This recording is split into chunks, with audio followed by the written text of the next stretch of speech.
I never thought a Tuesday afternoon at a half-empty bookstore could feel like a turning point. But there I was, shelving returned novels with a clumsy precision that made me grateful the store was quiet. My shift was supposed to end at 5, but my mind wasn't on the clock. It was on her. She walked in like she owned the light, the kind of woman who could make a fluorescent-lit aisle feel warm. Mid-40s, maybe, but the kind of age that doesn't settle.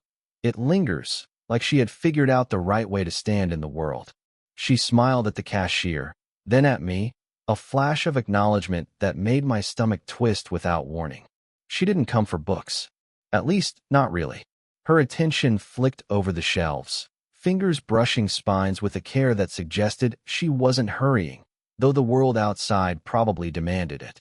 I caught her glance once, lingering too long over a paperback about Paris.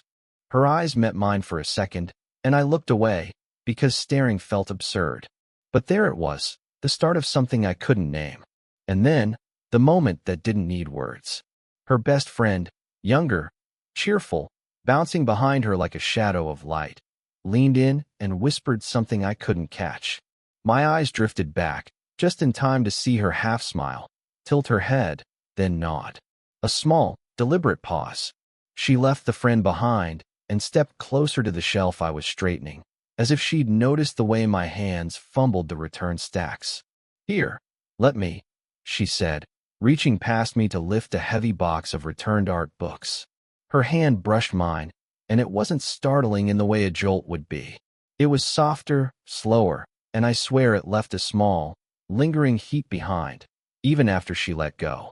I wanted to say something, anything, but my voice lodged somewhere between my throat and my chest. So I just watched her organize, noticed the faint perfume that wasn't sweet or overpowering, just precise, deliberate, like everything about her had a purpose. And maybe that was the first electricity, noticing the precision and wanting to be involved without admitting it. Then she paused, looked at me, tilted her head again, that quiet confidence that seemed to know exactly how the world worked. Except here, with me, in this small bookstore, it hesitated. She smiled at her friend, then at me, and said, "Stay." Simple. One word. But it didn't land like casual advice. It hung in the air, soft but loaded, as though she'd just opened a door I didn't even know was there. I wanted to follow her into whatever room she had left open in that smile, that glance, that pause. But the clock ticked, the register beeped, and I was back to shelving books, feeling a strange warmth where her hand had brushed mine. I don't know if she knew what she'd done, or if she'd meant it at all, but for hours afterward, I kept seeing that little smile, hearing that single word echoing in the quiet spaces of my apartment, and I couldn't stop thinking about it. Even now, I feel it, that small, deliberate moment that whispered, somehow, that maybe the world was larger than my clumsy hands, that maybe there was a place for me in her orbit. And I couldn't shake the thought that I wanted to find out what stay really meant. I didn't expect to see her again that week. The bookstore was quiet, the hum of the old fluorescent lights blending with the soft shuffle of pages when she appeared in the doorway. This time she carried a stack of manuscripts, the kind of heavy, awkward papers that begged for careful handling. Her coat was draped over one arm, hair slightly mussed, the faint crease of exhaustion around her eyes telling me she hadn't slept enough. "Hey," I said, voice too casual, like it mattered that I sounded normal.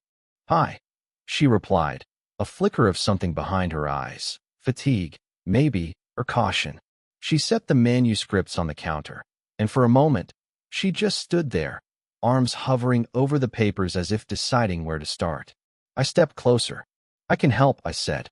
She hesitated. Her hands lingered on the stack, tapping the edges lightly, and I caught the way her fingers trembled ever so slightly. It was subtle, barely noticeable, but enough for me to pause, to realize she wasn't always this composed, this unshakable figure she seemed to be in the world outside these walls. "Thanks," she said finally, her voice soft, measured. She didn't look at me when she spoke, only at the papers, but I noticed her jaw tighten, the faint exhale she tried to hide. I realized I hadn't just been drawn to her before. I was noticing her in ways that made everything else blur. The curve of her fingers as she lifted a stack, the small line between her brows, the way her laugh, when it came, was careful, almost shy. We worked side by side, quiet mostly, except for the soft shuffle of paper and the occasional murmur. She spoke when necessary, words clipped and deliberate, like she was protecting something delicate in herself. I watched her hands move, noting the slight tension in her shoulders, the way she sometimes pressed a thumb to her lips when a thought seemed to stop her.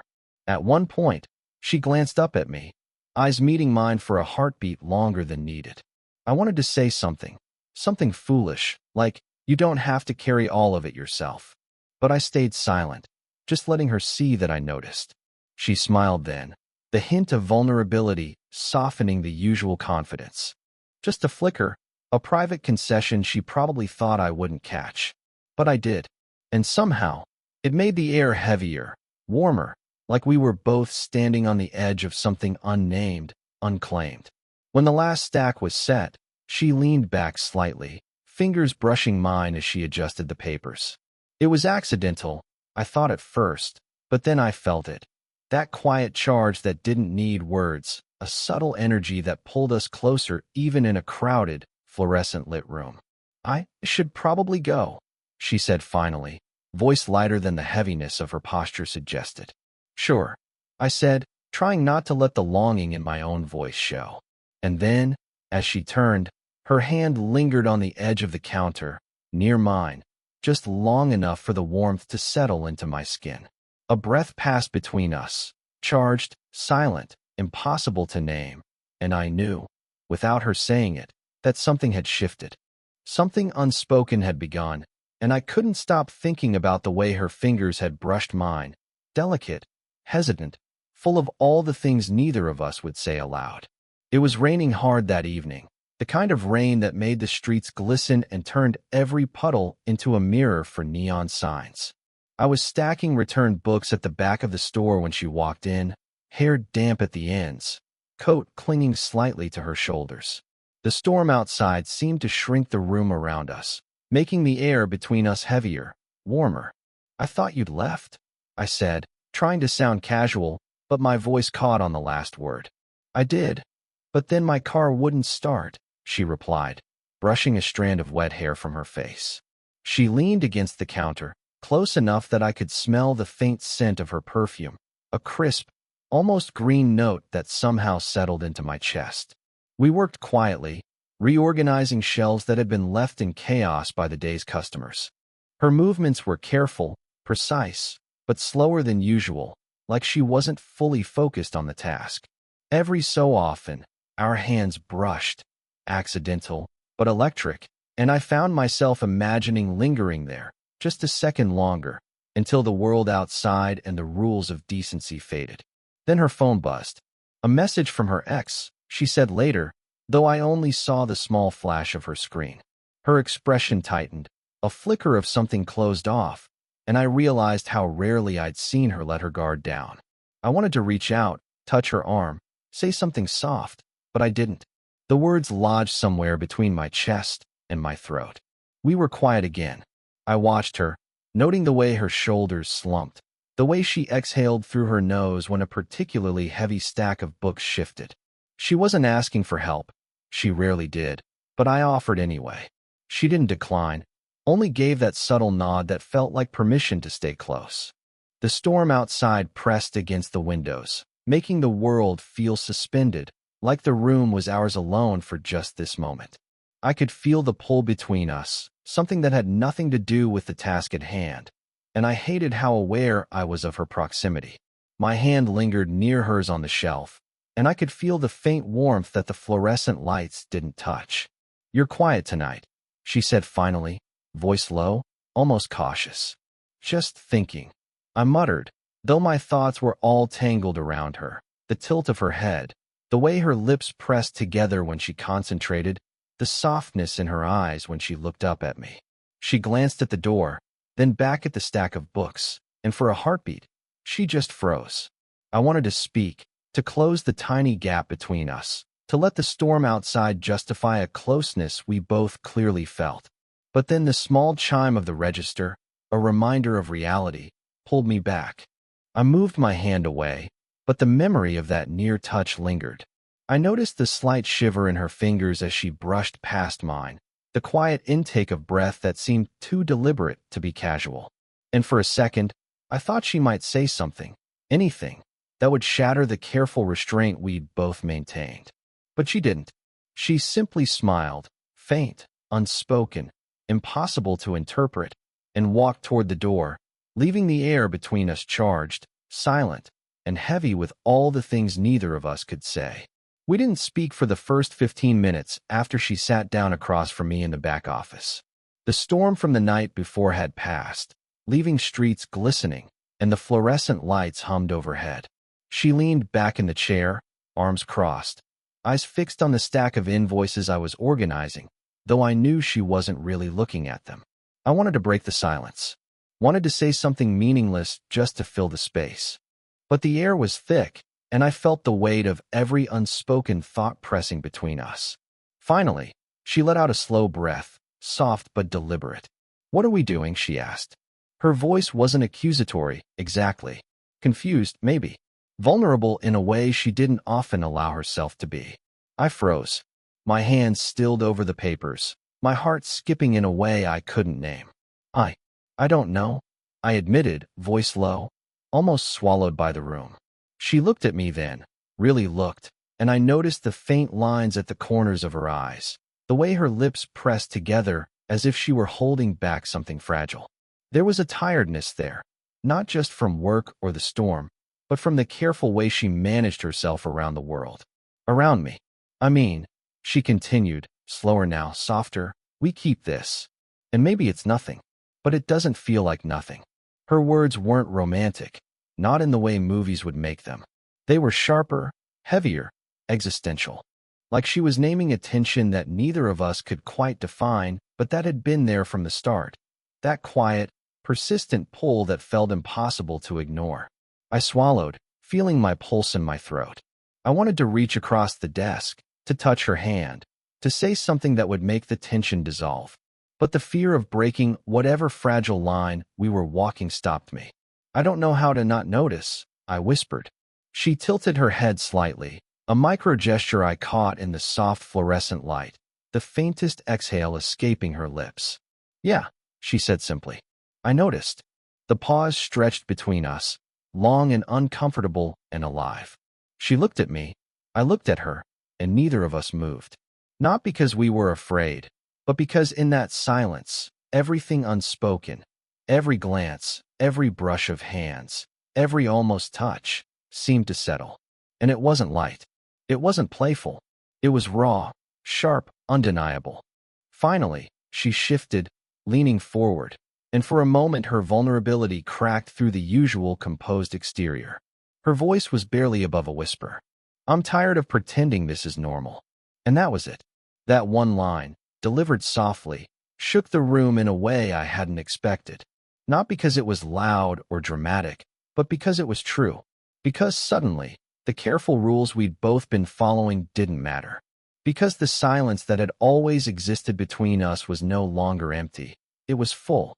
I sat back, speechless, because I realized I had been waiting for her to say it, to name the thing we both sensed but refused to touch. And now that she had, I didn't know how to respond, except to feel the pull of something I couldn't name, and to know that nothing would ever feel the same. I didn't expect her to open up that night. The office was empty, lights dimmed low, a single lamp casting a golden pool on the table between us. She'd been quiet for most of the evening, cataloging old receipts with a precision that somehow felt like she was keeping the world at bay. "I haven't told anyone this," she said suddenly, voice low, almost fragile. I looked up, startled, but didn't speak. She didn't need me to respond yet. Not since that happened.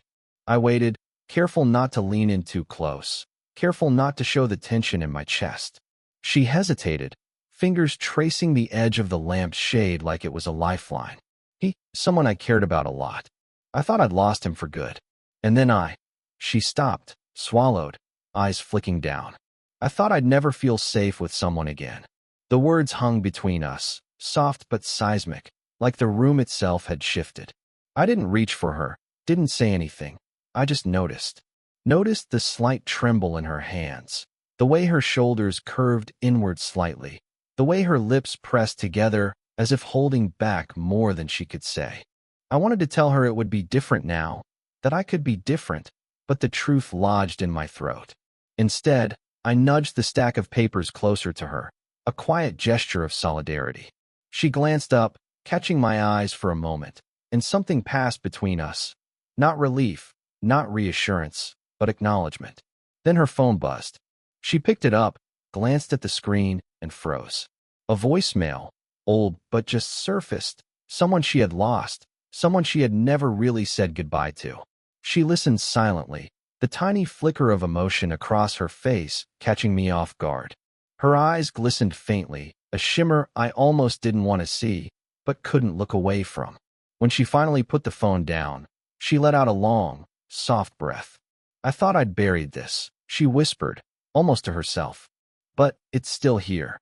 I noted, not knowing what else to do, my chest tight, my own feelings tangled in the weight of hers. And in that quiet, something shifted.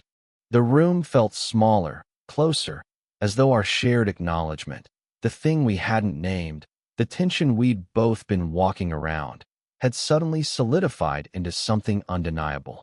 She looked at me then, eyes raw, searching, and for a moment I thought she might speak again. I waited, heart thudding in a way I didn't want her to notice.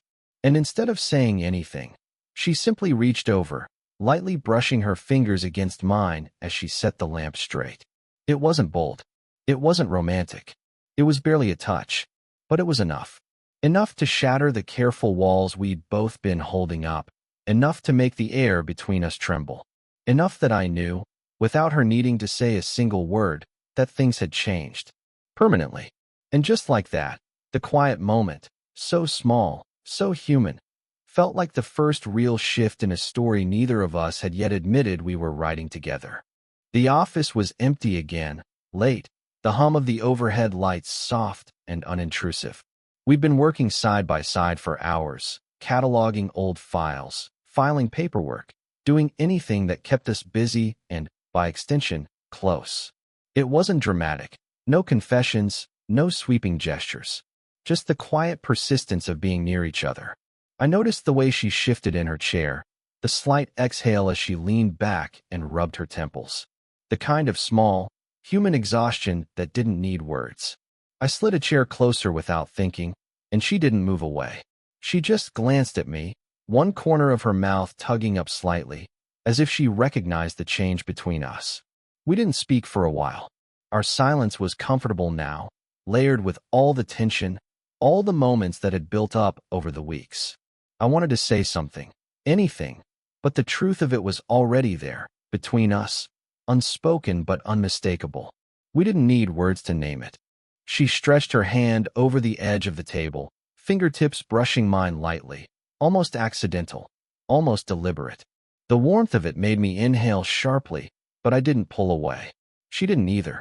And somehow, that small contact said everything we hadn't yet admitted aloud. That we fit, that we'd both been waiting for this acknowledgement without realizing it. I leaned back in my chair, letting the moment settle, letting her presence fill the space. Her eyes flicked toward mine, and I caught the faintest flicker of something softer than confidence, more fragile than composure, a quiet surrender. Not to me, exactly, but to the truth of whatever we had been avoiding. "You're not leaving then?" I asked softly, more rhetorical than necessary. She shook her head, a tiny, deliberate movement. "No," she said, and the simplicity of it, no explanations, no rationalizations, made it feel like the most radical thing in the world. She stayed. I stayed. The decision didn't need to be spoken further. It was lived in real time, with all the subtlety that life allowed. Our hands met again, just briefly this time, resting against each other on the table, a quiet punctuation. It wasn't dramatic. It wasn't a declaration. It was ordinary, human, and yet it held all the gravity of the months of unspoken tension, the late nights, the stolen glances, the almost moments that had led to this. We leaned back slightly, shoulders nearly touching, and the air between us shifted again, heavy, warm, calm. Not a sudden eruption of feeling, but a slow, inevitable collapse into something that had been building all along. And there, in that quiet, unremarkable office, it felt final. Not in the way a fairy tale ends, but in the way life sometimes allows. Small, earned, undeniable. The storm had passed. The tension had settled. We were simply there, together, and that was enough. She rested her head briefly against the back of her chair, her fingers brushing mine once more. I felt it in my chest, the quiet certainty that whatever this was, whatever it had become, it didn't need to be named to exist. We didn't need words. We didn't need promises. We just sat there, side by side, and it was enough. It's strange, looking back now, how something so small can feel so monumental.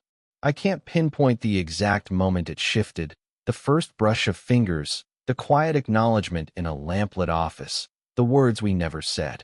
But I remember the weight of it, the way it pressed into the spaces around us until it became undeniable. She's changed, I think, though not in ways anyone would notice at a glance. There's a softness behind her eyes now, a trust that wasn't there before, and a willingness to let someone in without armor.